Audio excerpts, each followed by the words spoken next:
When Matthew Perry watches old episodes of his hit comedy series Friends, he isn't listening for the jokes or enjoying the nuances of his performance as Chandler Bing. He is looking to see whether he was abusing drugs or alcohol at the time. "You can track the trajectory for my addiction if you gauge my weight from season to season," Perry reveals in his shockingly honest new memoir Friends, Lovers and the Big Terrible Thing, published today. "When I'm carrying weight, it's alcohol. When I'm skinny, it's pills. When I have a goatee, it's lots of pills." He reveals how Friends co-star Jennifer Aniston tried to save him from himself, how Courtney Cox and David Schwimmer united the show's sextet, and the fears that drove him to end a passionate romance with Julia Roberts.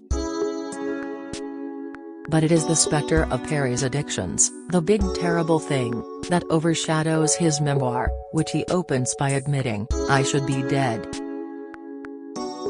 He writes about a mortifying period of alcohol-induced erectile dysfunction, and becoming so ill that when he bit into a slice of peanut butter toast his top teeth fell out, yes, all of them.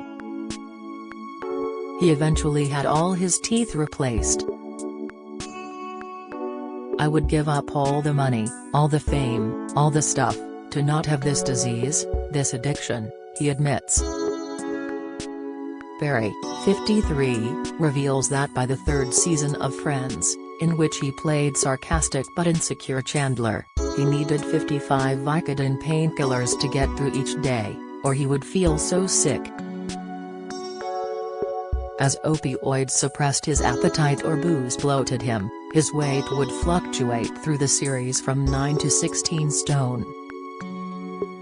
"I've probably spent $9 million, £8 million, or something trying to get sober," he confesses, after 15 stints in rehab, more than 6,000 Alcoholics Anonymous meetings, and 30 years of twice-weekly therapy.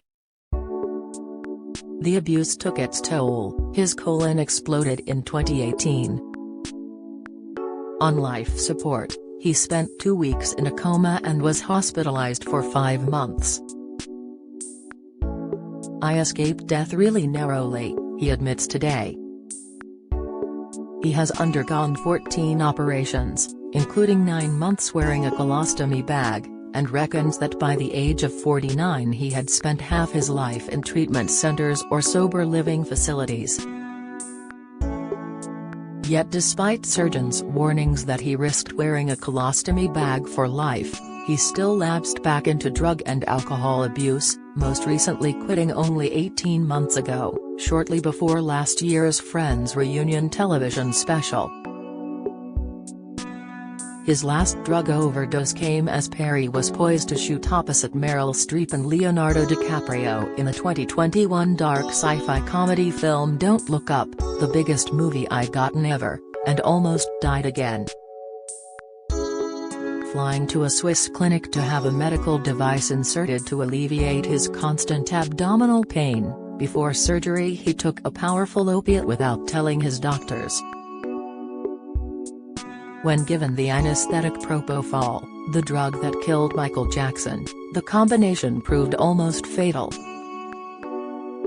"The propofol stopped my heart," Perry says. "For 5 minutes. Nothing had been beating. I was told that some beefy Swiss guy really didn't want the guy from Friends dying on his table, and did CPR on me for the full 5 minutes, beating and pounding on my chest. If I hadn't been on Friends, would he have stopped at 3 minutes? Did Friends save my life again? He may have saved my life, but he also broke 8 of my ribs."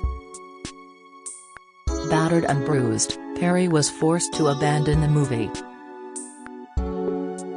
Friends, which followed the love lives and misadventures of 6 20-something adults in Manhattan, New York, debuted on American screens in September 1994, and ran for 10 smash hit seasons.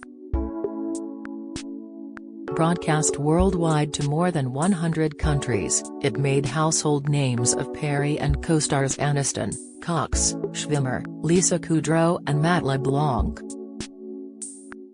But through all 10 seasons, Perry confesses that he was only sober in one, season 9.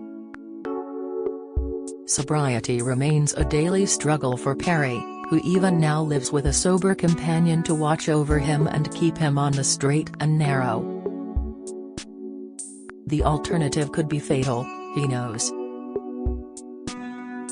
He had his first alcoholic drink at 14, and was boozing daily by 18. He remembers his first painkiller, taken after a jet ski injury, feeling like warm honey entering my veins. Feeding his addiction became a full-time job, he recalls, stealing drugs from strangers' medicine cabinets while touring homes for sale, and visiting several doctors a day seeking painkillers.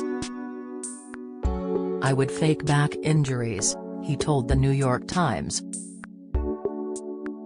I would fake migraine headaches. I had 8 doctors going at the same time. It's exhausting, but you have to do it or you get very, very sick. I wasn't doing it to feel high or feel good. I certainly wasn't a partier. I just wanted to sit on my couch, take 5 Vicodin and watch a movie. That was heaven for me. It no longer is. His friends' co-stars could do little to help Perry battle his demons, but Jennifer bravely tried to intervene, in a kind of weird but loving way. She said the cast knew he was drinking again, we can smell it. She was the one that reached out the most, and I'm grateful to her, he says. Perry confesses that years before Friends debut he asked Jennifer out on a date. She declined, saying she'd rather just be, well, friends. Perry's other co-stars rallied around him, they were understanding and they were patient. It's like penguins. Penguins, in nature, when one is sick, or when one is very injured, the other penguins surround it and prop it up. That's kind of what the cast did for me. Courtney, the most famous among the 6 before Friends launched, set the united tone by saying, there are no stars here. This is an ensemble show. It was David who proposed that the sextet negotiate their contracts as a group, giving them the unprecedented bargaining power that earned them each $1 million per episode. Julia Roberts agreed to guest star on Friends in 1996, only if her storyline involved Perry, and if he could explain quantum physics to her. He hit the books and wrote her a long scientific paper. The Pretty Woman star not only appeared on the show, but dated Perry. Yet his insecurities torpedoed their romance. I had been constantly certain that she was going to break up with me, he writes. I could never be enough, I was broken, bent, unlovable. So instead of facing the inevitable agony of losing her, I broke up with the beautiful and brilliant Julia Roberts. Months after penning his memoir, Perry sat down to actually read it, and cried and cried and cried. I went, oh, my God, this person has had the worst life imaginable. And then I realized, this is me I'm talking about. Perry still hopes to marry one day and have children, saying, I think I'd be a great father. But he continues to battle his addictions and insecurities, recognizing that writing a memoir doesn't end his struggles. It's still a day-to-day process of getting better, he says. Every day. It doesn't end because I did this. Close friend and former co-star Lisa Kudrow says, it's a hideous disease, and he has a tough version of it. What's not changing is his will to keep going, keep fighting and keep living. Friends, Lovers and the Big Terrible Thing by Matthew Perry, headline, £25, is published today.